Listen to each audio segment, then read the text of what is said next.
வணக்கம். நீங்கள் இணைந்திருப்பது டான் தொலைக்காட்சியின் இரவு நேர பிரதான செய்திகளோடு. செய்தியோடு இணைந்திருக்கும் நான் கேலிஸ் பீட்டர் சேவியர். முதலில் தலைப்புச் செய்திகள். மாவீரர் தினம் பற்றிய போலியான தகவல்களை பகிர்ந்து இனங்களுக்கிடையில் குழப்பத்தை ஏற்படுத்த சிலர் முயற்சிப்பதாக பொதுமக்கள் பாதுகாப்பு அமைச்சர் தெரிவிப்பு. மக்களுக்கு தண்டனை வழங்க பயங்கரவாத தடை சட்டம் பயன்படுத்தப்படுகின்றதென கஜேந்திரகுமார் பொன்னம்பலம் கவலை. கிளீன் ஸ்ரீலங்கா வேலை திட்டத்திற்கு உதவிகள் வழங்கப்படும் என உலக வங்கியின் நிறைவேற்று பணிப்பாளர் தெரிவிப்பு. மக்கள் நோய்களிலிருந்து தம்மை பாதுகாத்துக் கொள்ள மிகவும் விழிப்புடன் இருக்க வேண்டும் என ஆவண்ணா கேதீஸ்வரன் கோரிக்கை. ராணுவ ஆட்சி பிரகடனத்தை மீளப் பெறுவதாக தென்கொரிய ஜனாதிபதி அறிவிப்பு.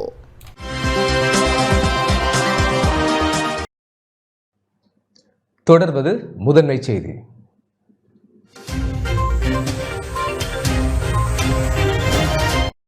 அனுசரணை வழங்குவோர் பிள்ளைகளின் நலனில் அக்கறை கொண்ட இலங்கை தாய்மாரின் நம்பிக்கையை வென்ற மலிபன் கீரை முழுவாடை பால்மா.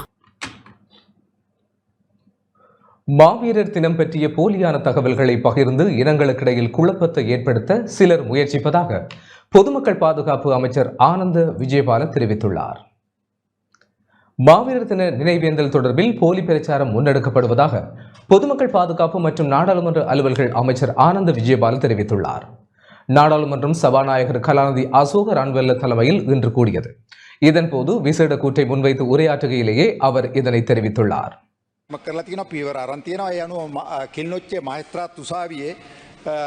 සිද්ධීන් දෙකක් සම්බන්ධයෙන් කරුණු වාර්තා කරලා තියෙනවා. පේදුරුතුඩ උසාවි මහේස්ත්‍රාත් අධිකරණයට සිද්ධීන් 4ක් සම්බන්ධයෙන් කරුණු වාර්තා කරලා තියෙනවා. ඒ වගේම යාපන මහේස්ත්‍රාත් අධිකරණයට එක් සිද්ධියක් සම්බන්ධයෙන් කරුණු වාර්තා කරලා තියෙනවා. මේ පිළිබඳව දිගටම පරීක්ෂණ පැවැත්වෙනවා. மாவீரர் தின நினைவேந்தல் தொடர்பில் போலியான தெளிவுபடுத்தப்பட்ட பதிவுகள் பல பகிரப்பட்டன.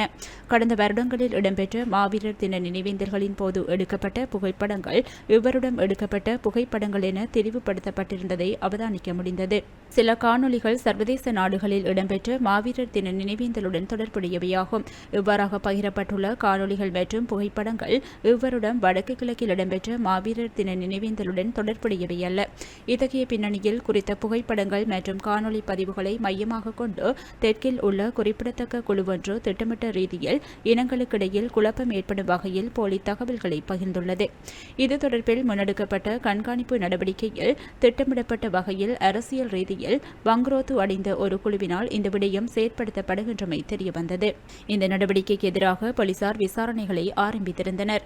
இதன்போது வடக்கை சேர்ந்த ஒருவர் உள்ளடங்கலாக சிலர் கைது செய்யப்பட்டுள்ளனர். பத்தேகம பகுதியைச் சேர்ந்த ஒருவரும் இதில் உள்ளடங்குகின்றார்.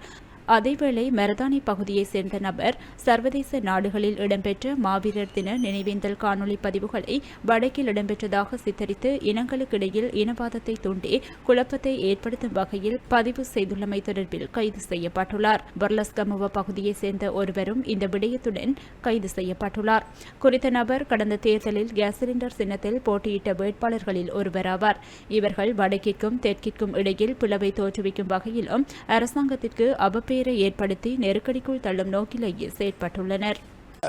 විශාල ප්‍රමාණයක් සංසරණය වුණා. ඒ වලේදී බොහෝ විට අපිට දකින්න ලැබුණේ උතුරේ පැවැත්වුවේයි ඒත්තු ගන්නන ආකාරය.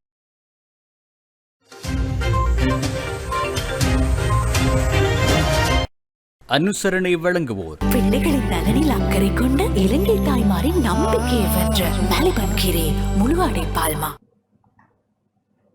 மக்களுக்கு தண்டனை வழங்க பயங்கரவாத தடை சட்டம் பயன்படுத்தப்படுகிறது என நாடாளுமன்ற உறுப்பினர் கஜேந்திரகுமார் பொன்னம்பலம் தெரிவித்துள்ளார். நாட்டில் பயங்கரவாத தடை சட்டம் மக்களுக்கு தண்டனை வழங்குவதற்கான ஆயுதமாக பயன்படுத்தப்படுவதாக யாழ்ப்பாண மாவட்ட நாடாளுமன்ற உறுப்பினர் கஜேந்திரகுமார் பொன்னம்பலம் தெரிவித்துள்ளார். நாடாளுமன்றத்தில் ஜனாதிபதியின் கொள்கை பிரகடனம் மீதான 2ஆம் நாள் விவாதத்தில் இன்று கலந்து கொண்டு உரையாற்றும் போதே அவர் இவ்வாறு குறிப்பிட்டார். Based politics in our country. Similarly, we will not tolerate religious extremism. We are a people who have suffered enough from ethnic conflict. யுத்தத்தில் உயிரிழந்த விடுதலை புலிகள் அல்லது பொதுமக்களை நினைவு கூறுதலும் மக்கள் விடுதலை முன்னணியினரின் நினைவு கூறலுக்கும் வித்தியாசம் கிடையாது. இந்த 2 ஆயுத போராட்டங்களும் அரசாங்கத்தால் மௌனிக்க செய்யப்பட்டன. இந்த போராட்டங்களின் போது ஆயுதத்தை ஏந்திய மக்களுக்கு ஒரு சட்ட ரீதியான காரணம் இருந்தது. அங்கிருந்துதான் நாமும் வந்தோம். என்னை பொறுத்தவரையில் போரில் உயிரிழந்தோரை நினைவு கூறுவது தவறானதல்ல. அதற்கான உரிமை மக்களுக்கு இருக்கிறது. 2011ஆம் ஆண்டு பயங்கரவாத தடைச்சட்டம் தொடர்பான சுற்றறிக்கை வெளியிடப்பட்டது. அதனை நீக்காமல் தற்போதைய அரசாங்கமும் அதனை பயன்படுத்துகிறது. அவ்வாறாயின் தற்போதைய அரசாங்கம் இனவாதத்துடனேயே செயற்படுகிறது. பயங்கரவாத தடைச்சட்டம் மக்களுக்கு தண்டனை வழங்கும் ஆயுதமாக போலீசாரால் பயன்படுத்தப்படுகிறது. மக்களுக்கு நீதி கிடைக்கும் முன்னர் தண்டனை வழங்கப்படுகிறது. வடக்கிலும் தெற்கிலும் அவ்வாறே நடைமுறைப்படுத்தப்படுகிறது. உயிரிழந்தோரை நினைவு கூறுவதற்கு கட்டுப்பாடுகள் விதிக்கப்படுகின்றமையை நான் முழுமையாக எதிர்க்கிறேன். Of the Tamil people with regards to the LTTE cadres who have died as well as அரசியல் கைதிகளின் விடுதலை சம்பந்தமாக அரசாங்கம் கூடிய கவனம் செலுத்த வேண்டும் என நாடாளுமன்ற உறுப்பினர் ராசமாணிக்கம் சாணக்கியன் வலியுறுத்தியுள்ளார். வடக்கு கிழக்கில் தமிழ் மக்கள் எதிர்நோக்கியுள்ள நீண்டகால பிரச்சினைகள் தொடர்பில் அரசாங்கத்தின் நிலைப்பாடு என்ன என இலங்கை தமிழரசு கட்சியின் மட்டக்களப்பு மாவட்ட நாடாளுமன்ற உறுப்பினர் ராசமாணிக்கம் சாணக்கியன் கேள்வி எழுப்பியுள்ளார். நாடாளுமன்றம் சபாநாயகர் கலாநிதி அசோகர் அன்வல தலைமையில் இன்று கூடியபோது நாடாளுமன்ற உறுப்பினர் சாணக்கியன் பல்வேறு விடயங்கள் தொடர்பில் கருத்து வெளியிட்டார்.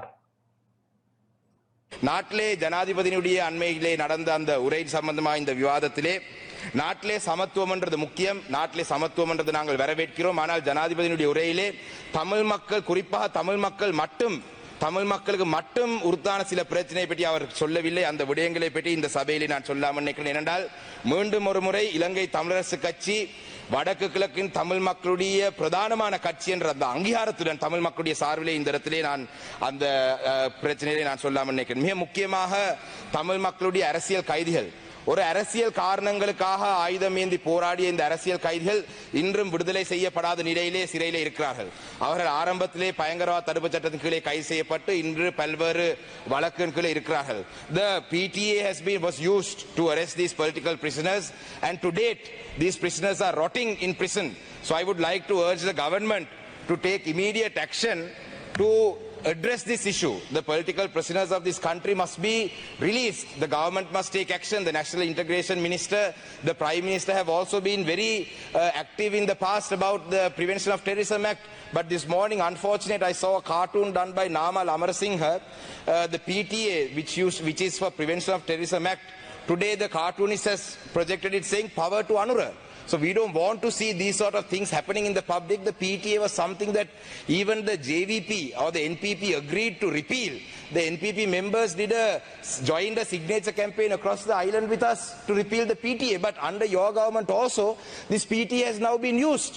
So I want to raise this matter because we don't want the government to be attacked on these sort of things.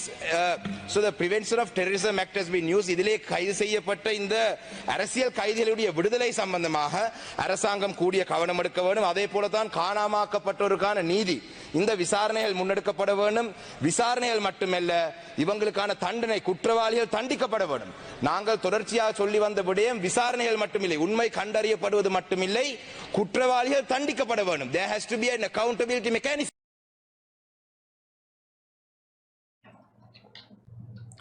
இலங்கை தமிழரசு கட்சி நாடாளுமன்ற உறுப்பினர்களுக்கும் ஜனாதிபதிக்கும் இடையில் சந்திப்பு இடம்பெற்றுள்ளது. ஜனாதிபதி அனுரகுமார திசாநாயக்க மற்றும் இலங்கை தமிழரசு கட்சி நாடாளுமன்ற உறுப்பினர்களுக்கு இடையிலான சந்திப்பு இன்று பிற்பகல் ஜனாதிபதி அலுவலகத்தில் இடம்பெற்றது. இதன்போது தமிழரசு கட்சியின் உறுப்பினர்கள் வடக்கு மற்றும் கிழக்கு மக்கள் நீண்ட காலமாக முகம் கொடுத்து வரும் பிரச்சனைகள் குறித்து ஜனாதிபதிக்கு விளக்கம் அளித்தனர். இந்த சந்திப்பில் நாடாளுமன்ற உறுப்பினர்களான சிவஞானம் ஸ்ரீதரன், பத்மநாதன் சத்தியலிங்கம், சண்முகநாதன் குகதாசன், சாணக்கியன், ராசமாணிக்கம், ஞானமுத்து, ஸ்ரீநேசன், கவீந்திரன், கோடீஸ்வரன், இளையதம்பி, ஸ்ரீநாத், துரைராசா, ரவிகரன் ஆகியோர் பங்கேற்றனர்.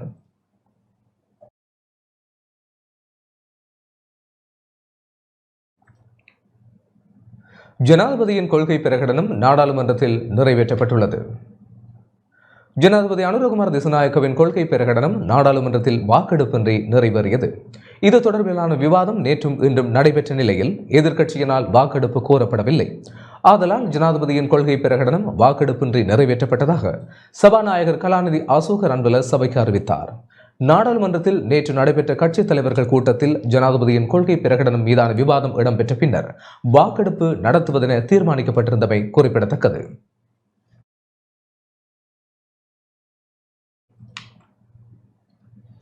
கிளீன் ஸ்ரீலங்கா வேலை திட்டத்திற்கு உலக வங்கியின் உதவிகள் வழங்கப்படும் என உலக வங்கியின் நிறைவேற்று பணிப்பாளர் தெரிவித்தார். அரசாங்கத்தின் கிளீன் ஸ்ரீலங்கா வேலை திட்டத்திற்கு உலக வங்கியின் உதவிகள் வழங்கப்படும் என உலக வங்கியின் நிறைவேற்று பணிப்பாளர் பரமேஸ்வர் நாயர் தெரிவித்தார். உலக வங்கியின் நிறைவேற்று பணிப்பாளர் இன்று ஜனாதிபதி அலுவலகத்தில் ஜனாதிபதி அனுரகுமார திசாநாயக்கவை சந்தித்து கலந்துரையாடிய போதே இதனை தெரிவித்தார். உலக வங்கியின் ஒத்துழைப்புடன் முன்னெடுக்கப்படும் அனைத்து திட்டங்களும் எதிர்காலத்திலும் அவ்வண்ணமே முன்னெடுக்கப்படும் என உலக வங்கியின் நிறைவேற்று பணிப்பாளர் உறுதியளித்தார். புதிய அரசாங்கத்தின் அபிவிருத்தி திட்டம், கிராமிய வறுமையை ஒழித்தலுக்கான திட்டங்கள், பொருளாதார டிஜிட்டல் மயமாக்கல் வேலை திட்டங்களுக்கு இணையான டிஜிட்டல் அடையாள அட்டை வழங்குவதற்கான வேலை திட்டம் என்பன ஜனாதிபதியின் நீண்ட கலந்துரையாடலில் தெரிவிக்கப்பட்டது. அரசாங்கத்தின் அடுத்த கட்ட அபிவிருத்தி திட்டங்களை செயல்படுத்த ஒத்துழைப்பு வழங்கும் வகையில் முதல் கட்டமாக இந்நாட்டு ஆலோசனை குழுவொன்றுடன் பேச்சுவார்த்தை நடத்த தயாராக இருப்பதாகவும் உலக வங்கியின் நிறைவேற்று பணிப்பாளர் தெரிவித்தார். தொழில் அமைச்சர் மற்றும் பொருளாதார அபிவிருத்தி பிரதி அமைச்சர் பேராசிரியர் அனில் ஜாயந்த, நிதி மற்றும் திட்டமிடல் பிரதி அமைச்சர் கலாநிதி ஹர்ஷன சூரிய பெரும, ஜனாதிபதியின் செயலாளர் கலாநிதி நந்திக சனத்குமார் நாயக்க ஆகியோர் இதன்போது கலந்து கொண்டதாக ஜனாதிபதி ஊடகப் பிரிவு தெரிவித்துள்ளது.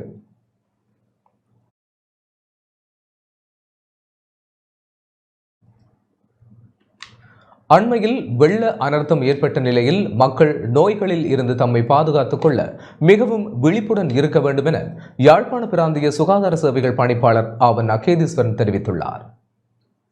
அண்மையில் வெள்ள அனர்த்தம் ஏற்பட்ட நிலையில் மக்கள் நோய்களில் இருந்து தம்மை பாதுகாத்துக் கொள்ள மிகவும் விழிப்புடன் இருக்க வேண்டும் எனவும், நீர் மூலம் பரவும் நோய்களை தடுக்க கொதித்தாரிய நீரை பருக வேண்டும் எனவும் யாழ்ப்பாண பிராந்திய சுகாதார சேவைகள் பணிப்பாளர் அகேதீஸ்வரன் தெரிவித்துள்ளார். இன்று யாழ்ப்பாண பிராந்திய அலுவலகத்தில் ஊடக சந்திப்பை நடத்திய வேளை இவ்வாறு குறிப்பிட்டார். தற்போது எமது பிரதேசத்தில் ஏற்பட்டிருக்கின்ற இந்த வெள்ள அனர்த்தத்தின் பின்னர் 3 வகையான தொற்று நோய்கள் ஏற்படக்கூடிய வாய்ப்புகள் உண்டு. முதலாவதாக நீர் உணவு மூலம் பரவக்கூடிய நோய்கள், இரண்டாவதாக நுளம்புகள் மூலம் பரவக்கூடியது, மூன்றாவது தோல் சம்பந்தப்பட்ட நோய்கள். முதலாவது பிரிவை எடுத்துக்கொண்டால் இந்த நீர் உணவு மூலம் பரவுகின்ற நோய்களிலே வயிற்றோட்டம், வயிற்றுளைவு, நெருப்பு காய்ச்சல், செங்கமாரி ஏ போன்ற நோய்கள் இந்த உணவு நீர் மூலம் பரவக்கூடியன. இந்த நோய்களை நாங்கள் தடுப்பதற்காக எங்களுடைய நீர் மூலங்கள், குறிப்பாக அந்த குடிநீருக்காக நாங்கள் நீரை பெற்றுக்கொள்கின்ற நீர் மூலங்களை துப்புரவாக்கி கொள்ள வேண்டும். இந்த வெள்ள அனர்த்தத்தின் போது பெரும்பாலான குடிநீர் பெறுகின்ற நீர் மூலங்கள், பொதுவாக எங்களுடைய கிணறுகள் வெள்ள நீரினால் அசுத்தமாகி இருக்கலாம். அப்படிப்பட்ட சந்தர்ப்பத்திலே இந்த கிணறுகள் துப்புரவாக்கி இறைக்கப்பட வேண்டும். இரண்டாவதாக எல்லா கிணறுகளுக்கும் கட்டாயமாக குளோரின் ஒரு கிரமமான அடிப்படையிலே இடப்பட வேண்டும். மூன்றாவதாக இந்த காலப்பகுதியிலே எல்லா பொதுமக்களும் கட்டாயமாக கொதித்து ஆறிய நீரை பருக வேண்டும். இரண்டாவதாக உணவு மூலம் பரவுகின்ற நோய்களை தடுப்பதற்காக சமைத்த உணவை எப்போதும் மூடி வைக்க வேண்டும். ஏனென்றால் இந்த உணவு மூலம் பரவுகின்ற நோய்கள் பொதுவாக ஈக்கள் அல்லது இலையான்கள் மூலம் பரவும். எனவே சமைத்த உணவை எப்போதும் மூடி வைக்க வேண்டும். இரண்டாவதாக சமைத்த உணவை, மதியத்துக்கு சமைத்த உணவை நாங்கள் இரவிற்கு உண்கின்ற போது மீண்டும் ஒரு தடவை சூடாக்கிய பின்னரே உண்ண வேண்டும். இந்த காலப்பகுதியிலே வெள்ள நீரிலே, குறிப்பாக அந்த அசுத்தமான வெள்ள நீரிலே இந்த தோல், எங்களுடைய கால்கள் அல்லது தோள்பட்ட இடங்களிலே சம்பந்தமான தொற்று நோய்கள் ஏற்படக்கூடிய வாய்ப்புகள் இருக்கின்றன. அப்படியான தோல் நோய்கள் ஏற்பட்டால் உடனடியாக உரிய மருத்துவ சிகிச்சையை பெற்றுக்கொள்ள வேண்டும். இரண்டாவது, நுளம்புகள் மூலம் பரவக்கூடிய நோய்கள். குறிப்பாக எங்களுடைய பிரதேசத்திலே டெங்கு நோயின் பரம்பல் தற்போது அதிகமாக இருக்கின்றது, தீவிரமாக இருக்கின்றது. எனவே இந்த மழைக்கு பின்னர் பல இடங்கள், வீடுகளிலே, வீட்டு சுற்றாடலிலே அல்ல எங்களுடைய வேலைத்தலங்கள், பாடசாலைகள், பொது இடங்களிலே இந்த நீர் நிரம்பி இருக்கக்கூடிய, நீர் தேங்கி இருக்கலாம். இவற்றின் மூலம் டெங்கு நோய் பரவக்கூடிய வாய்ப்புகள் உள்ளது. எனவே அந்த நீர் தேங்கி நிற்காதவாறு, நுளம்புகள் பெருகாதவாறு அனைவரும் தங்களுடைய வீடுகளையும் சுற்றாடலையும் பாதுகாத்து கொள்ள வேண்டும். கிளிநொச்சி மாவட்ட சிறுவர் அபிவிருத்தி குழு கூட்டம் இன்று நடைபெற்றது. கிளிநொச்சி மாவட்டத்தின் இறுதி காலாண்டுக்கான சிறுவர் அபிவிருத்தி குழு கூட்டம் இன்று மாவட்ட பதில் அரசாங்க அதிபர் எஸ் முரளிதரன் தலைமையில் இன்று நடைபெற்றது. மாவட்ட செயலக மாநாட்டு மண்டபத்தில் இன்று காலை நடைபெற்ற கலந்துரையாடலின் போது இனம் காணப்பட்ட பிரச்சினைகள் தொடர்பில் மேற்கொள்ளப்பட்ட தீர்மானங்கள், அவற்றை நடைமுறைப்படுத்தியதனூடாக ஏற்பட்ட முன்னேற்றங்கள், சிரமங்கள் தொடர்பாகவும் புதிதாக அடையாளப்படுத்தப்பட்ட பிரச்சினைகள், அவற்றுக்கான தீர்மானங்கள் குறித்தான விடயங்களும் கலந்துரையாடப்பட்டன. தற்போதைய சூழ்நிலையில் மாவட்ட ரீதியில் சிறுவர்கள் எதிர்கொள்ளும் பிரச்சினைகள் மற்றும் சிறுவர் அபிவிருத்தி தொடர்பிலான விடயங்களில் அதிக கவனம் செலுத்தப்பட்டது. மேலும் பாடசாலை மாணவர்களின் வரவு ஒழுங்கின்மை, இடைவிலகல் தொடர்பாக ஆராயப்பட்டு மாணவர்களின் மீளிணைப்பு செயல்பாடுகள் தொடர்பாகவும் கலந்துரையாடப்பட்டது. சட்டவிரோத செயல்பாடுகள், சிறுவர் பாதுகாப்பு மற்றும் துஷ்பிரயோகம், சிறுவர் தொழில்கள், பால்நிலைசார் வன்முறைகள், துறை சார்ந்து பணியாற்றுகின்ற அரசு சார்பற்ற நிறுவனங்களின் செயல்பாடுகள் தொடர்பாகவும் கலந்துரையாடப்பட்டன. பாலியல் வன்முறை தொடர்பிலான பாதிக்கப்படுகின்ற நபர்களுக்கான உடனடியான உதவிகளை விரைவாக பெற்றுக் கொடுப்பதற்கான வழிமுறைகள் தொடர்பாகவும் ஆராயப்பட்டன. கலந்துரையாடலில் மாவட்ட மேலதிக அரசாங்க அதிபர், உதவி பிரதேச செயலாளர்கள், அலுவலக உத்தியோகத்தர்கள், கல்வி திணைக்கள அதிகாரிகள், தொழில் திணைக்கள உத்தியோகத்தர்கள், மாவட்ட செயலக மற்றும் பிரதேச செயலக சிறுவர் பெண்கள் பிரிவின் உத்தியோகத்தர்கள், துறை சார்ந்து பணியாற்றுகின்ற அரசு சார்பற்ற நிறுவன உத்தியோகத்தர்கள், உளவள துணை உத்தியோகத்தர்கள், சிறுவர் இல்லங்களின் பொறுப்பாளர்கள், தனியார் கல்வி நிலையங்களின் நிர்வாகிகள், துறைசார் உத்தியோகத்தர்கள் என பலரும் கலந்து கொண்டனர்.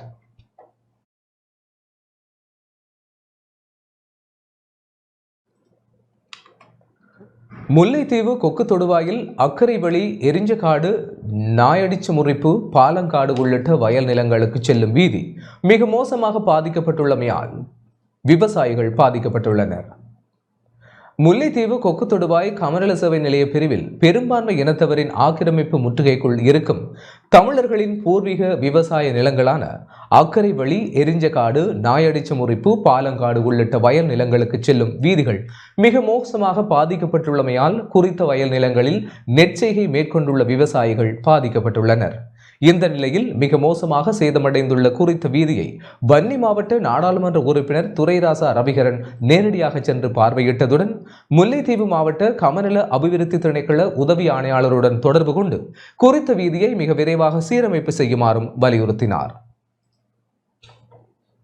குறிப்பாக இந்த வீதி ஊடாகத்தான் இந்த இந்த 2000 ஏக்கருக்கு மேற்பட்ட உள்ள வயல்வெளிக்கு சகல விதமான ஊடுகள், போக்குவரத்து சகலதும் இதால தான் செய்ய, இந்த பாதை ஊடாகத்தான் போக வேண்டி வரும். கடந்த காலங்களை விட இந்த முறை வீதி ஒரு ஆள் நடந்து போகலாத நிலைமை கூட பாதை வந்துட்டுது.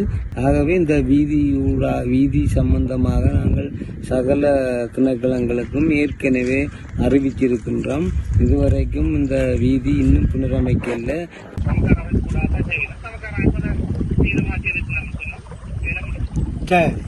என்னடா இப்ப அந்த பாதை தான், அதுல மாற்றம் இல்லை. கொஞ்சம் துரிதமா நீங்களும் 2 கிழமைக்குள்ளேன்னு சொன்ன மாதிரி செய்தால் கொஞ்சம் கெதியா முடிக்க பார்க்கணும்னு நினைக்கிறேன். நான் ஜியோடையும் காய்க்கிறேன். சரி. கீரவழி, பாலங்காடு, நாயடிச்ச முறிப்பு, எரிஞ்சகாடு இது போன்ற இந்த வயல் நிலங்கள் 2000 ஏக்கருக்கு மேற்பட்ட வயல் நிலங்கள் இப்போது விதைக்கப்பட்டிருக்கின்றன. இந்த இடங்கள்ல பல ஆக்கிரமிப்புகள் நடந்து கொண்டிருக்கிற இடங்கள். கொக்கு தொடுவாய் கர்நாடகணி மக்களின் முயற்சிகளால இந்த இடங்கள் பாதுகாக்கப்படுகின்றது. ஆங்காங்கே சில காணி அபகரிப்புகள் நடைபெற்ற போதும் மக்கள் என்னை அழைத்து இந்த இடங்களில் இப்போதும் பாதுகாத்து கொண்டு இருக்கின்றோம் என்பதோடு, இந்த வயல் நிலங்கள்ல கஷ்டப்பட்டு நான் குறிப்பிட்ட மாதிரி 2000 ஏக்கருக்கு மேற்பட்ட ஏக்கர் நிலங்கள்ல பயிர்ச்சேக செய்து நல்ல பயிர்ச்சேக இதுல காணக்கூடியதாக இருக்கின்றது. நான் இது சம்பந்தமாக உதவி ஆணையாளர் கமநல சேவை திணைக்களம் அவர் இந்த வீதியை பற்றி கேட்டுட்டு சொன்னார். இப்ப இது ஏற்கனவே எனக்கு கமகார அமைப்புகளும் சொல்லி இருந்தது. இந்த வீதி UN கேபிட்டல் நிறுவனத்தின் ஊடாக இந்த வீதிக்கான ஒதுக்கீடுகள் செய்து அதற்கான வேலைகள் நடைபெற்றுக் கொண்டிருக்கின்றது. அந்த விடயத்திலையும் தாங்கள் துரிதமாக செய்து கொடுப்பதாக அந்த உதவி ஆணையாளர் இப்போது என்னோடு கதைத்திருந்தார். செய்திகள் தொடர்கிறது. நாட்டில் நிலவிய பலத்த மழையுடனான வானிலை காரணமாக வவுனியா செட்டிக்குளம் உடையார்குளம் விவசாயிகள் பாரிய அளவில் பாதிக்கப்பட்டுள்ளனர். கடந்த சில நாட்களாக நிலவிய சீரற்ற காலநிலையால் ஏற்பட்ட மழை மற்றும் வெள்ளம் காரணமாக தாம் அதிக அளவில் பாதிக்கப்பட்டுள்ளதாக வவுனியா செட்டிக்குளம் உடையார்குளம் விவசாயிகள் தெரிவித்துள்ளனர். செட்டிக்குளம் புதுக்குளம் உடையார்குளம் பகுதியைச் சேர்ந்த 170க்கும் மேற்பட்ட விவசாயிகள் இதனால் பாதிக்கப்பட்டுள்ளதாக அவர்கள் குறிப்பிட்டனர். உடையார்குளத்தின் கீழ் சுமார் 200 ஏக்கரில் நெற்செய்கை மேற்கொள்ளப்பட்டிருந்ததாகவும் இந்த குளம் உடைப்பு எடுத்ததால் ஏற்பட்டுள்ள வெள்ளம் காரணமாக நெற்செய்கை பாரிய அளவில் பாதிக்கப்பட்டுள்ளதாகவும் விவசாயிகள் குறிப்பிட்டுள்ளனர். இதில் சுமார் 130 ஏக்கருக்கு அதிகமான ஏக்கரில் மேற்கொள்ளப்பட்ட நெற்செய்கை முற்றுமுழுதாக அழிவடைந்துள்ளதாகவும் இதனால் தாம் அதிகளவில் நட்டமடைந்துள்ளதாகவும் விவசாயிகள் கவலை வெளியிட்டுள்ளனர். இதற்கான நட்ட ஈட்டை பெற்றுத் தருமாறு விவசாயிகள் உரிய அதிகாரிகளிடம் கோரிக்கை விடுத்துள்ளனர். இந்த குளக்கட்டு இப்போ ஓரிரு தினங்களாக பெய்து வந்த மழை காரணமாக 50 அடிக்கு மேற்பட்ட ஒரு குளக்கட்டுற ஒரு பகுதி உடைப்படுத்தியிருந்தது. இந்த குளக்கட்டு உடைப்படுத்ததால் இந்த பகுதியில் முக்கியமாக விவசாயத்தை பிரதானமாக கொண்டு வந்தால் இந்த மக்கள் இது செஞ்சு வராங்க. அந்த வகையில் இந்த குளக்கட்டு கீழே 250 ஏக்கருக்கு அதிகமான விவசாய காணிகளை இந்த மக்கள் விவசாயம் செஞ்சு வராங்க. அந்த வகையில் ஒரு 1000 குடும்பங்கள் வரையில் இதால் பிரயோசனம் அடைகிறாங்க. இதுக்கு கீழே இந்த குளக்கட்டு உடைச்சிட்டு போனதில் நிறைய காணிகள் இதில் போன மண் மூடி முட்டாக அழிவடைஞ்சிருக்குது. இதுக்கான ஒரு நஷ்ட ஈடை உரிய அதிகாரிகள் மேற்கொள்ளணும்னு சொல்லி விவசாய சார்பில் நான் கேட்டுக்கொள்வேன். இந்த மக்கள் சும்மா 100-150 ஏக்கர் காணி அழிஞ்சு போனதும் பத்தாது, ஏனைய பயிர்களும் அழுகுன தன்மையில் இருக்குது. அதுவும் திருப்பி அதை செய்யக்கூடிய ஒரு நிலைமையில தான் அந்த இதுகளும் இருக்குது. அதாவது இந்த மக்கள் சில பேர் தங்களுடைய கையில் உள்ளதை கொண்டே விற்று அதை இதை செஞ்சு மாட்டை நகையை கொண்டே விற்று திருப்பி அவங்க உழுறாங்க. சில பேர் உழுது விதைக்கிறாங்க. இல்லாத மக்கள் கடும் யோசனைக்கு மத்தியில் ரோட்டில் வயல்காணியை பார்த்துட்டு நிற்கிறாங்க. என்ன செய்கிறேன் ஏது செய்கிறேன் என்று சொல்லி தெரியாத ஒரு சூழ்நிலைக்கு மத்தியில் எல்லா மக்களும் இருக்குது. இதை உரிய ஒரு நிறுவனங்களோ இல்லை கமநல சேவையோ இல்லை டிஎஸ் ஆஃபீஸாலேயோ யாராவது இதை பார்த்து இதுக்குரிய ஒரு முடிவை எடுத்து இந்த மக்களுக்கு இந்த நெல் செய்கைக்குரிய நட்ட ஈட்டை வழங்குமாறு மிக தாழ்மையுடன் கேட்டுக்கொள்கிறேன். பிரான்ஸ் தமிழர் வர்த்தக சங்கத்தினால் மட்டக்களப்பு மாவட்டத்தில் உதவி வழங்கப்பட்டுள்ளது. பிரான்ஸ் தமிழர் வர்த்தக சங்கத்தினால் மட்டக்களப்பு மாவட்டத்தில் வெள்ளத்தினால் பாதிக்கப்பட்ட மக்களுக்கு இன்று உதவி வழங்கப்பட்டுள்ளது. அண்மையில் ஏற்பட்ட வெள்ள அனர்த்தத்தினால் பாதிக்கப்பட்ட வடக்கு கிழக்கு மக்களுக்கு பிரான்ஸ் தமிழர் வர்த்தக சங்க தலைவர் ஸ்ரீதரனின் ஏற்பாட்டில் உலர் உணவுப் பொதிகள் வழங்கப்பட்டு வருகின்றன. கடந்த வருடமும் வடக்கு கிழக்கில் வெள்ளத்தினால் பாதிக்கப்பட்ட மக்களுக்கு உதவி வழங்கிய பிரான்ஸ் தமிழர் வர்த்தக சங்கம் இம்முறையும் வெள்ளத்தினால் பாதிக்கப்பட்ட மக்களுக்கு உதவி வழங்கி வருகிறது. அதற்கமைய இன்று மட்டக்களப்பு பவனதீவு பிரதேச செயலக பிரிவில் மகளவட்டுவானில் பாதிக்கப்பட்ட மக்களுக்கு உதவி வழங்கப்பட்டது. இதன்போது பெண் தலைமைத்துவ குடும்பத்தினர், முன்னாள் போராளிகள், பொருளாதாரத்தில் நலிவுற்றவர்களுக்கு உதவி வழங்கப்பட்டது. நாளைய தினம் வல்லாவளி பிரதேச செயலக பிரிவில் வேதிச்சேனை மற்றும் வெல்லாவளி பகுதிகளில் தெரிவு செய்யப்பட்ட மக்களுக்கு உதவி வழங்கப்பட உள்ளது. இத்துடன் நாளை மறுதினம் வெள்ளிக்கிழமை வாகரை பிரதேச செயலக பிரிவில் கதிரவளி மற்றும் கட்டுமுறிவு பகுதியில் தெரிவு செய்யப்பட்ட மக்களுக்கு உதவி வழங்கப்பட உள்ளதாக பிரான்ஸ் தமிழர் வர்த்தக சங்கம் குறிப்பிட்டுள்ளது.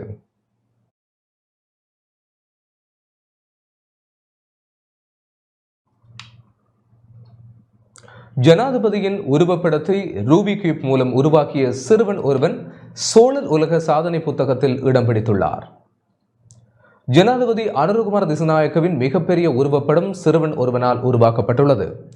இம்பல்கொட பகுதியைச் சேர்ந்த 11 வயதான சன்சுல செஹான்சா லக்மால் இந்த சாதனையை நிலைநாட்டினார். ஜனாதிபதியின் 91 அங்குல உயரமும் 68 அங்குல அகலமும் கொண்ட உருவத்தை 1200 ரூபி கியூப்ஸை பயன்படுத்தி 3 மணி நேரம் 13 நிமிடங்கள் மற்றும் 7 நொடிகளில் உருவாக்கி அவர் சோழன் உலக சாதனை படைத்தார். சோழன் உலக சாதனை புத்தக நிறுவனம் மற்றும் பீபிள்ஸ் ஹெல்பிங் ஃபீலிக்ஸ் ஃபவுண்டேஷன் போன்ற அமைப்புகள் இணைந்து நடத்திய இதற்கான நிகழ்வானது யக்கலை இராணுவ முகாமில் கட்டளை அதிகாரி பிரிகேடியர் மகா துவக்கார மற்றும் துணை கட்டளை அதிகாரி பிரிகேடியர் வாசகி முன்னிலையில் நேற்று நடைபெற்றது. இதன்போது சோழன் உலக சாதனை படைத்த மாணவனுக்கு சட்டகம் செய்யப்பட்ட சான்றிதழ், தங்கப்பதக்கம், நினைவு கேடயம், அடையாள அட்டை போன்றவை வழங்கப்பட்டன.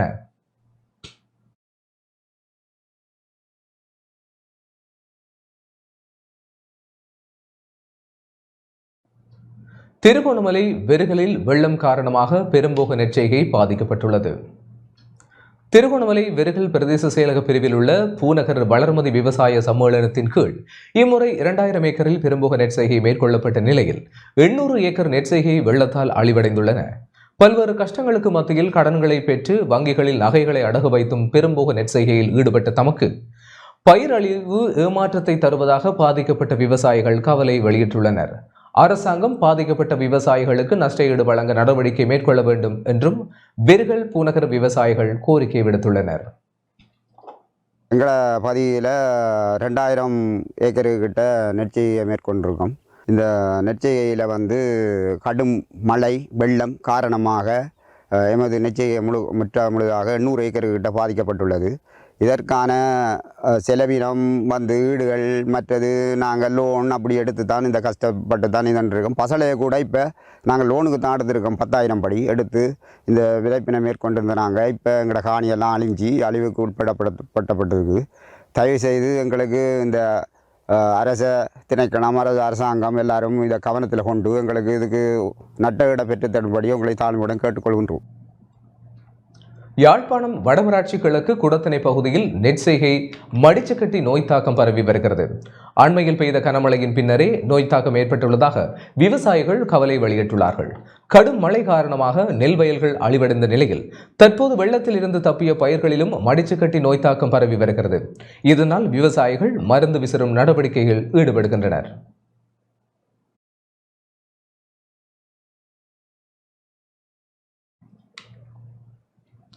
காணாமல் போனோர் விடயத்தில் கூடுதல் கரிசனை இருப்பதாக அமைச்சர் சந்திரசேகர் தெரிவித்துள்ளார். காணாமல் போனோர் விடயத்தில் எதிர்காலத்தில் கூடுதலான கரிசனையோடு செயல்படுவோம் என கடற்தொழில் நீரியல் மற்றும் கடல் வளங்கள் அமைச்சர் ராமலிங்கம் சந்திரசேகர் தெரிவித்துள்ளார். ஜனாதிபதியின் கொள்கை பிரகடனம் தொடர்பாக இன்றைய நாடாளுமன்ற விவாதத்தில் கலந்து கொண்டு உரையாற்றும் போதே அவர் இதனை குறிப்பிட்டார். காணாமல் போனவர்களுடைய பிரச்சனை சம்பந்தமாக நிச்சயமாக காணாமல் போனவர்கள் சம்பந்தமான பிரச்சனை எடுத்துக்கொண்டால் கூட அது எங்களுக்கும் வேதனையாக இருக்கின்றது. எங்களுக்கும் அந்த உணர்வு எங்களுக்கு என்னவென்று தெரியும். அது மாத்திரமல்ல, இந்த இடத்தில் நான் ஒரு விடயத்தை சுட்டிக்காட்ட வேண்டும். அதாவது காணாமல் போன குடும்பங்களில் இருக்கின்ற உறுப்பினர்களுக்கு தான் தெரியும் அதனுடைய வேதனை என்னவென்று. அந்த வகையில் இந்த கௌரவ சபையை பிரதிநிதித்துவம் செய்கின்ற நாட்டில் இருக்கின்ற உயர் பதவியில் இருக்கின்ற எங்களுடைய ஜனாதிபதி அவருடைய சகோதரனும் கூட 1988ஆம் ஆண்டு காணாமல் போயிருக்கின்றார். அம்பாறையில் வளங்கள் சூறையாடப்படுகின்றமை தொடர்பிலும் இல்மனைட் அகழ்வு தொடர்பிலும் நாடாளுமன்ற உறுப்பினருக்கான கோடீஸ்வரன் இன்று சபையில் பிரஸ்தாபித்தார். அத்துடன் அம்பாறையில் புதிய பிரதேச சபை உருவாக்கப்பட வேண்டும் எனவும் அவர் குறிப்பிட்டார். பிரதேச சபைகளை மாவட்டத்திலே உருவாக்க வேண்டிய கடமைப்பாடு இருக்கின்றது. ஏனென்றால் அவர்களுக்குரிய அந்த சேவையை பெற்றுக் கொள்வதற்காக அவர்கள் 34 தொடக்கம் 50 கிலோமீட்டர் வரை சென்று அந்த அவங்களுக்கான அந்த அதிகாரத்தை அந்த சேவையை பெற வேண்டிய நிலை காணப்படுவதனால் கோமாரியை மையப்படுத்தி ஒரு பிரதேச செயலகமும் மல்வத்தையை மையப்படுத்தியதான ஒரு பிரதேச செயலகமும் உருவாக்கப்பட வேண்டிய கடமைப்பாடு இருக்கின்றது. அதேபோல் புதிய கல்வி வலயங்களை உருவாக்கப்பட வேண்டும். கல்முனையை மையப்படுத்தியதாக 57 பாடசாலைகள் தமிழ் பாடசாலைகள் இருக்கின்றன. இதனை மையப்படுத்தியதான ஒரு பிரதேச செயலகத்தை உருவாக்கி கல்வி வளர்ச்சியின் மேம்பாட்டுக்காக உதவ வேண்டும் என்று இந்த இடத்திலே கேட்டுக்கொள்வதோடு அதேபோல் விசேடமாக வளங்கள் சுரண்டப்படுகின்ற நிலைமை அம்பாறை மாவட்டத்திலே கூடுதலாக காணப்படுகின்றது. இல்மனைட் தோண்டி எடுக்கின்ற அகழ்ந்தெடுக்கின்ற ஒரு செயற்பாடு திருக்கோவில் பிரதேசத்திலே முன்னெடுக்கப்பட்டு வருவதை நாங்கள் அவதானிக்க கூடியதாக இருக்கின்றது. அதற்கான பூர்வாங்க வேலை திட்டங்கள் மேற்கொள்ளப்படுவதாக நாங்கள் அறியக்கூடியதாக இருக்கின்றது. நான் நினைக்கின்றேன் இன்று கூட இந்த ட்ரோன் கேமராவின் மூலம் அதற்கான அந்த பிரதேசங்களை அடையாளப்படுத்துகின்ற செயற்பாடுகள் முன்னெடுக்கப்படுவதாக நாங்கள் அறியக்கூடியதாக இருக்கின்றது. இந்த நிலை ஏற்பட்டால் மிகவும் பாரதூரமான ஒரு நிலை ஒரு பிரச்சனையை அந்த மக்கள் எதிர்நோக்க வேண்டி இருக்கின்றது. ஆகவே இதன் அடிப்படையிலே விசேடமாக இதனை தடுத்து நிறுத்த வேண்டும். இந்த இல்மனை தகழ்கின்ற பொழுது அந்த பிரதேசத்தில் இருக்கின்ற வளங்கள் முற்று முழுதுமாக அழிவடைந்து போகின்ற ஒரு துப்பாக்கிய நிலைக்கு தள்ளப்படுவதோடு மக்களின் வேலை வாய்ப்பு அதோடு அவர்களின் பூர்வீகமாக இருக்கின்ற நிலங்கள் அடிவளையக்கூடிய அந்த வாய்ப்பு இருப்பது. இந்தியாவுடனும் மத்திய கிழக்கு நாடுகளுடனும் நெருக்கமான தொடர்புகளை அரசாங்கம் பேண வேண்டும் என வன்னி மாவட்ட நாடாளுமன்ற உறுப்பினர் ரிஷாட் பதியுதீன் தெரிவித்துள்ளார். சுற்றுலாத்துறையை மேம்படுத்துவதற்கான விசேட திட்டங்களை மேம்படுத்துங்கள். இந்தியா எமக்கு பக்கபலமான நாடு. அன்று இந்த நாடு வீழ்ந்த பொழுது $4 பில்லியன் அள்ளி கொடுத்து மக்கள் பசியில் பட்டினி இல்லாமல் காப்பாற்றுகின்ற ஒரு பணியை செய்த ஒரு பெரிய நாடு. எனவே அவர்களோடு நல்ல நெருக்கமான உறவை மேம்படுத்துங்கள். மத்திய கிழக்கு நாடு உங்களுக்கு தெரியும், மத்திய கிழக்கு இஸ்லாமிய நாடுகள். அவர்கள் இந்த நாட்டுக்குள்ளே தலையை புகுத்தி அரசியல் செய்வதல்ல. அவர்கள் இந்த நாடு பஞ்சத்தில் வீழ்ந்த பொழுது, எண்ணெய் இல்லாமல் இருந்த பொழுது, யுத்தத்தின் பிறகு இந்த நாடு கஷ்டத்தில் இருந்த பொழுது கடனாக எண்ணெய் வழங்கியவர்கள். அதே போல இந்த நாட்டுக்கு சுனாமியின் பொழுது வீடுகளை கட்டி தந்தவர்கள், இந்த நாட்டிலே அதிக பாலங்களை போட்டவர்கள், இந்த நாட்டிலே அதிக பல்கலைக்கழகங்கள் வைத்தியசாலைகளை கட்டுவதற்காக நிதிகளை தந்தவர்கள். எனவே இஸ்லாமிய நாடுகள், அதாவது மத்திய கிழக்கு நாட்டோடு நெருக்கமான உறவை மேம்படுத்துங்கள். இந்த நாட்டுக்கு நல்ல முதலீட்டாளர்களை கொண்டு வாருங்கள். முதலீடுகளை கொண்டு வருகின்ற பொழுது கள்ளர்கள், இந்த நாட்டில் இருக்கின்ற சில அதிகாரிகள் அவர்களுக்கு இடம் கொடுப்பதில்லை, காணி கொடுப்பதில்லை, காணி கொடுத்தால் அப்ரூவல் கொடுப்பதில்லை, அப்ரூவல் கொடுத்தால் வேறு விஷயங்களை செய்வார்கள். எனவே இந்த விஷயங்களை கவனிப்பதற்கான திட்டத்தை சரியாக வகுத்து அதிக முதலீடுகளை மத்திய கிழக்கு போன்ற நாடுகளிலே இருந்து கொண்டு வாருங்கள். இன்று அவர்கள் மேற்கத்திய நாடுகளிலே அந்த முதலீடுகளை செய்கிறார்கள். அதே போலதான் சுற்றுலாத்துறையை மேம்படுத்துவதற்கு நல்ல வழியை காணுங்கள். அதே போல நமது நாட்டு கல்வி திட்டத்திலே மாற்றங்களை செய்யுங்கள். இந்த நாட்டுக்கு தேவையான தொழிலுக்கு தேவையான கல்வியாக அந்த திட்டத்தை மாற்றுங்கள். அதே போல டெக்னாலஜி, அந்த துறை வீழ்ந்து கிடக்கிறது, அதை கட்டியெழுப்போம் என்று ஜனாதிபதி அவர்கள் சொன்னார். இந்தியா தொழில்நுட்பத்திலே உயர்ந்து நிற்கின்றது, இமாலயத்திலே நிற்கிறது. அவர்களுடைய அந்த முறையை பின்பற்றுங்கள். அவ்வாறு இந்த நாட்டை கட்டியெழுப்பதற்கு நிறைய வழிகள் இருக்கிறது, அதை செய்யுங்கள் என்று நாங்கள் உங்களிடத்தில் அன்பாக வேண்டுகோள் விடுக்கின்றோம். அதே போலதான் கனியவளம் இந்த நாட்டில் இருக்கிறது. இந்த கனியவளம் மலையக மக்களுக்கான உரிமைகள் பெற்றுக் கொடுக்கப்படும் என நாடாளுமன்ற உறுப்பினர் அம்பிகா சாமிவேல் தெரிவித்துள்ளார். மக்களுடைய காணி பிரச்சனை, வீட்டு பிரச்சனை, அதே போல ஊதிய பிரச்சனை, சுகாதாரம், கல்வி என்ற பிரதான பிரச்சனைகளுக்கு தீர்வாக எங்களுடைய ஆட்சிக்கு நாங்கள் வருவதற்கு முன்பு, இந்த வருடம் நாங்கள் ஆட்சிக்கு வருவதற்கு முன்பதாகவே 2022ஆம் ஆண்டு அக்டோபர் மாதம் 27ஆம் தேதி எட்டன் பிரகடனம் மூலமாக இதற்கான எல்லா தீர்வினையும் தெளிவாக மலையக மக்களுக்கு தேசிய மக்கள் சக்தி முன்வைத்தது என்று சொல்லலாம். நாங்கள் காணி உரிமை எடுத்துக்கொண்டால் காணி பிரச்சனை இன்றையும் பேசு பொருளாக காணப்படுகிறது. அதே போல வீட்டு பிரச்சனை, இதற்கெல்லாம் காரணம் அன்று கிராமிய வறுமையை ஒழிப்பதென்ற ரீதியில், அதே போல மலையக மக்களுடைய வறுமையும், இந்த வறுமைக்கு எல்லாவற்றுக்கும் காரணமாக அமைவதும் இந்த நான் சொன்ன இந்த பிரதான பிரச்சனைகளாக ஊதிய பிரச்சனை, அதே போல வீட்டு பிரச்சனை, அதே போல காணி பிரச்சனை ஆகிய இந்த பிரச்சனைகளுக்கும் இன்று எங்களுடைய ஜனாதிபதி அன்று உரையிலே சொன்னது போல வறுமை ஒழிப்பு தேசிய மக்கள் சக்தியினுடைய வேலை திட்டங்களுக்கு தீர்வினை வழங்கப்பட்டிருக்கு. தேசிய மக்கள் சக்தியினுடைய மலையக பிரதிநிதி என்ற ரீதியிலே அவர்களுடைய பங்கை நிறைவேற்றி அவர்களுக்கான கிடைக்க வேண்டிய எல்லா உரிமைகளையும் பெற்றுக் கொடுப்போம் என்பதும் உறுதிப்படுவதோடு மலையகத்துக்கான அதிகார சபையை சக்திமிக்கதாக கட்டியெழுப்ப வேண்டும் என நாடாளுமன்ற உறுப்பினர் பழனி திகாம்பரம் கோரிக்கை விடுத்துள்ளார். அமைச்சரவை அனுமதியுடன் தேசிய 5 ஆண்டு திட்டம் ஒன்று உள்ளது. இந்த திட்டம் முன்மொழிவுகளை பயன்படுத்திக் கொள்ள முடியும். மலையக அபிவிருத்திக்கென தனியானதொரு அதிகார சபையினை நல்லாட்சி அரசாங்க காலத்தில் உருவாக்கினோம். இந்த அதிகார சபை உருவாக்கத்தை வரவேற்று இன்றைய வெளிவிவகார மற்றும் வெளிநாட்டு வேலைவாய்ப்பு அமைச்சர் கௌரவ விஜித் ஏரத் அவர்களும் ஆதரவு வழங்கி உரையாற்றியிருந்தார். கடந்த அரசாங்கத்தில் இந்த அதிகார சபை சரியாக பயன்படுத்தவில்லை. எனவே இந்த அரசாங்கம் இந்த மலையத்துக்கான அதிகார சபையினை சக்திமிக்க மீள் கட்டமைத்து அதனூடாக பணிகளை முன்னெடுக்க வேண்டும் என கேட்டுக்கொள்கின்றேன். பிரதேச சபைகள் புதிதாக அதிகரித்தோம். 5ஆக இருந்த நுவர்லியா மாவட்ட பிரதேச சபைகளை 10ஆக அதிகரித்து அரச கட்டமைப்பில் மாற்றத்தினை கொண்டு வந்தோம். ஆனால் அது முழுமை பெறவில்லை. இன்று வரையும் முறையான கட்டிட வசதிகள் மற்றும் ஏனைய வசதிகள் இல்லை, குறைபாடுகள் உள்ளது. எனவே அதையும் சரி செய்ய வேண்டும் என்று இந்த அரசாங்கத்தை கேட்டுக்கொள்கின்றோம். இந்த அரசாங்கத்தின் ஆட்சி காலத்தில் இந்த நிலைமையை மாற்றப்படும் என நம்புகின்றோம். நல்லாட்சி காலத்தில் பெருந்தோட்ட மக்களுக்கான காணி உரிமையினை உறுதி செய்து வகையில் 7 பேச்சு காணியினை பெற்றுக் கொடுத்தோம். அதுக்கான ஒப்பனை வாங்கி கொடுத்தோம். மாடி வீடு என்பது மலையகத்தின் தோல்வி அடைந்த திட்டம். எனவே மாடி வீடு இல்லாத தனி வீடு திட்டத்தினை மீள இந்த அரசாங்கம் ஆரம்பிக்க வேண்டும். இந்தியா வீடமைப்பு திட்டத்தில் 16 வீடுகள் இன்னும் ஆரம்ப கட்டத்திலே உள்ளது. எனவே இந்த திட்டத்தினை விரைவாக ஆரம்பிக்க நடவடிக்கை எடுக்க செய்திகள் தொடர்கிறது. யாழ்ப்பாணம் பலாலி ராஜேஸ்வரி அம்மன் ஆலயத்தில் இன்று விசேட வழிபாடு இடம்பெற்றது. யாழ்ப்பாணம் பலாலியில் அண்மையில் மக்கள் வழிபாட்டுக்கு அனுமதிக்கப்பட்ட ஸ்ரீ ராஜேஸ்வரி அம்மன் ஆலயத்தில் இன்று விசேட வழிபாடு இடம்பெற்றது. இதில் வடக்கு மாகாண ஆளுநர் நாவண்ணா வேதநாயகன், யாழ்ப்பாண மாவட்ட கட்டளை தளபதி மேஜர் ஜெனரல் சாந்தன விக்ரமசிங்கே ஆகியோர் பங்கேற்றனர். இதன்போது ஆலய நிர்வாகத்தினராலும் ஆலய குருக்களாலும் வடக்கு மாகாண ஆளுநர் மற்றும் யாழ் மாவட்ட இராணுவ கட்டளை தளபதி ஆகியோர் கௌரவிக்கப்பட்டனர். இந்த நிகழ்வில் யாழ்ப்பாண மாவட்ட செயலக மேலதிக அரசாங்க அதிபர் கானா ஸ்ரீ மேனன், கிராம அலுவலர்கள் மற்றும் பொதுமக்கள் பங்கேற்றனர். யாழ் மாவட்ட கட்டளை தளபதி சந்தன விக்ரமசிங்கே இவற்றுடன் இலங்கை இராணுவ தொண்டர் படையின் தளபதியாக பதவி உயர்வு பெற்றுச் செல்கின்ற நிலையில் இந்த நிகழ்வில் பங்கேற்றார்.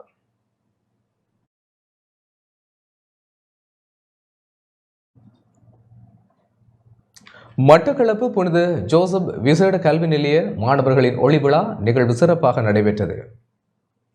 மட்டக்களப்பு புனித ஜோசப் விசேட கல்வி நிலையத்தின் 2024 ஆண்டிற்கான ஒளிவிழா நிகழ்வு இன்று சிறப்பாக நடைபெற்றது. புனித ஜோசப் விசேட கல்வி நிலைய ஆசிரியர்களின் ஒழுங்கமைப்பில் கல்வி நிலைய அதிபர் M.A. பரிஸ்கரன் தலைமையில் நிகழ்வுகள் நடைபெற்றன. பிரத ஆன்மீக அதிதியாக அருட்பணி அன்னதாஸ் அடிகளால் கலந்து கொண்டதுடன் சர்வமத தலைவர்கள், மாவட்ட சமூக சேவையாளர்கள், உத்தியோகத்தர்கள், எஸ். அருள்மொழி என பலரும் கலந்து கொண்டனர். நிகழ்வில் மாணவர்களின் கலை நிகழ்வுகள் இடம்பெற்றதுடன் மாணவர்களுக்கான பரிசில்களும் வழங்கப்பட்டன.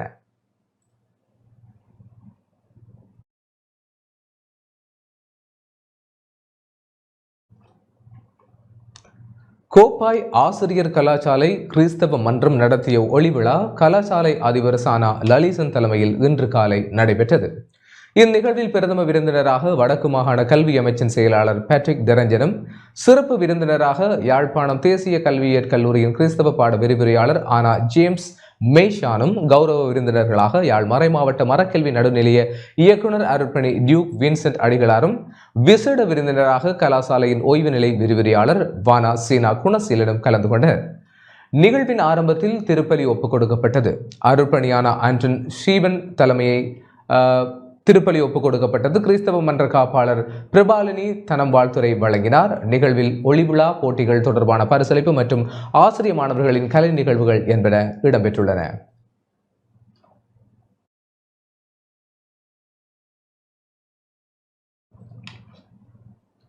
சட்டவிரோத மீன்பிடி நடவடிக்கையில் ஈடுபட்ட 12 பேர் கைது செய்யப்பட்டுள்ளனர். திருகோணமலை கடற்பரப்பில் சட்டவிரோத மீன்பிடி நடவடிக்கையில் ஈடுபட்ட 12 மீனவர்கள் கைது செய்யப்பட்டுள்ளதாக கடற்படை தலைமையகம் தெரிவித்துள்ளது. திருகோணமலை, நிலாவளி மற்றும் புன்னையடி ஆகிய கடற்பரப்பில் முன்னெடுக்கப்பட்ட விசேட சோதனை நடவடிக்கையின் போதே சட்டவிரோத மீன்பிடி நடவடிக்கையில் ஈடுபட்ட 12 பேர் கைது செய்யப்பட்டுள்ளனர். இதன்போது அவர்களின் 4 படகுகளும் கடற்படையினரால் கைப்பற்றப்பட்டுள்ளது. அத்துடன் சட்டவிரோத மீன்பிடி நடவடிக்கையில் ஈடுபட்டவர்கள் 17க்கும் 51 வயதிற்கும் இடைப்பட்ட வயதுகளை உடைய நிலாவளி, மூதூர் ஆகிய பகுதிகளைச் சேர்ந்தவர்கள் என தெரிய வந்துள்ளது.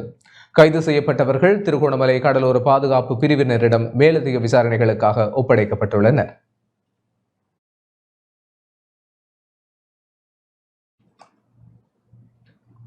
காலி பூச சிறைச்சாலை வளாகத்தில் தொலைபேசி உபகரணங்கள் மீட்கப்பட்டுள்ளன.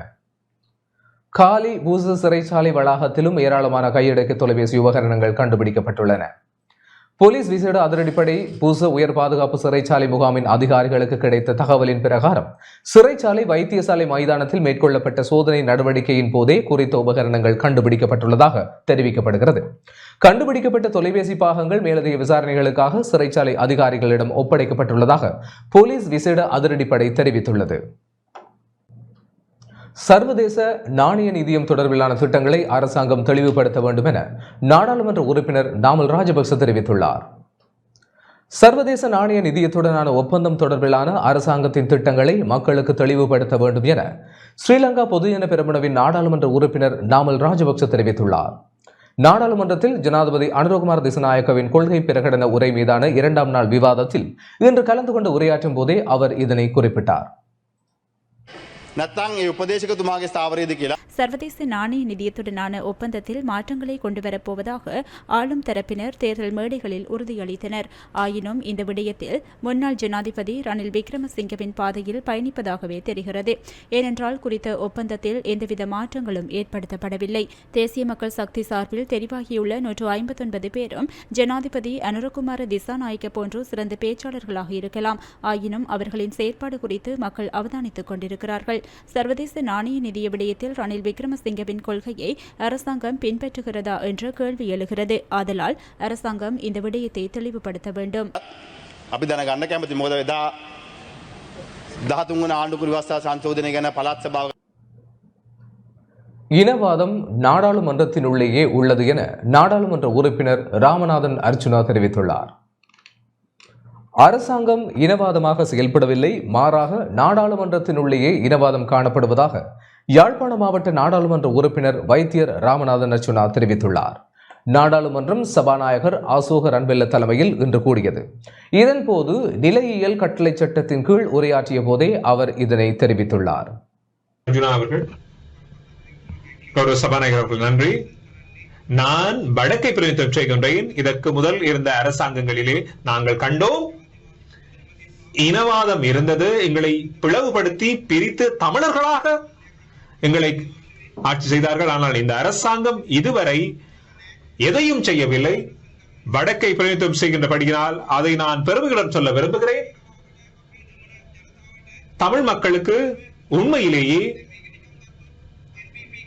என்பிபியினால் 3 பேர் தெரிவு செய்திருக்கிறார்கள் வடக்கிலே.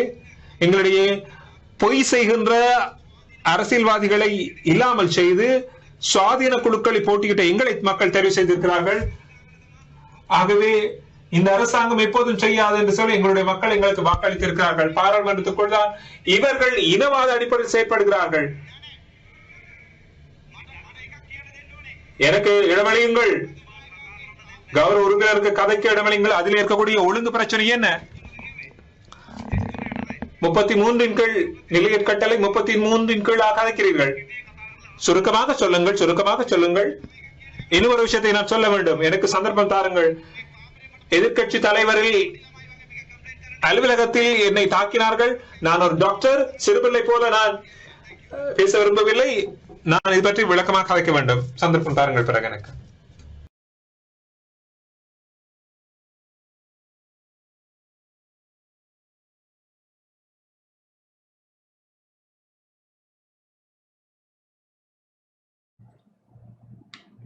கொழும்பு பல்கலைக்கழகத்தின் ஸ்ரீபாலி வளாகம் ஊடக கற்கநெறிகள் பீடமாக மாற்றப்பட்டுள்ளது. கொழும்பு பல்கலைக்கழகத்தின் ஸ்ரீபாலி வளாகத்தை அந்த பல்கலைக்கழகத்தின் ஊடக கற்கைகள் பீடமாக மாற்றுவதற்கான அதிவிசேட வர்த்தமானி இன்று வெளியிடப்பட்டுள்ளது. கல்வி, விஞ்ஞான மற்றும் தொழில்நுட்ப அமைச்சர் என்ற வகையில் பிரதமர் ஹரிணி அமரசூரியவால் இந்த அதிவிசேட வர்த்தமானி அறிவித்தல் வெளியிடப்பட்டுள்ளது. அத்துடன் மொரட்டுவ பல்கலைக்கழகத்தின் மருத்துவ பீடத்தினை பொது சுகாதாரம் மற்றும் குடும்ப மருத்துவத்துறையாக மாற்றுவதற்கான அதிவிசேட வர்த்தமானியும் வெளியிடப்பட்டுள்ளது.